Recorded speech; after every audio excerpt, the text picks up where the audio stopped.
મામલામાં પાટણની જ્યાં ચાણસ્મામાં તળાવમાં ડૂબી જવાથી 5ના મોત નીપજ્યા। વડાવલી ગામમાં તળાવમાં ડૂબી જવાથી એક જ પરિવારના 5ના મોત, માતા, પુત્ર, પુત્રી અને અન્ય 2 બાળકોના મોત। પશુ ચરાવવા જતા સમયે દુર્ઘટના બની હોવાની માહિતી। એક બાળકને ડૂબતા જોઈ મહિલા સહિત 3 લોકો બચાવવા પડ્યા હતા અને આમ એક બાદ એક પાંચેય પાણીમાં ગરકાવ થઈ ગયા। આ પાંચેયના મોત નીપજ્યા છે। તળાવમાં ડૂબી જવાથી 5ના મોત નીપજ્યા છે। પાટણના ચાણસ્માના વડાવલા ગામે માતા, પુત્ર, પુત્રી સહિત અન્ય 2 બાળકોના પણ મોત નીપજ્યા છે। વડાવલી ગામમાં તળાવમાં ડૂબી જવાથી એક જ પરિવારના 5ના મોત, માતા, પુત્ર, પુત્રી અને અન્ય 2 બાળકોના મોત। પશુ ચરાવવા જતા સમયે દુર્ઘટના બની હોવાની માહિતી।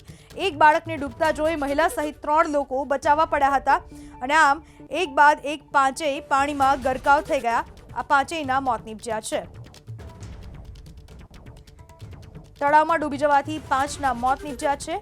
પાટણના ચાણસ્માના વડાવલા ગામે માતા, પુત્ર, પુત્રી સહિત અન્ય 2 બાળકોના પણ મોત નીપજ્યા છે।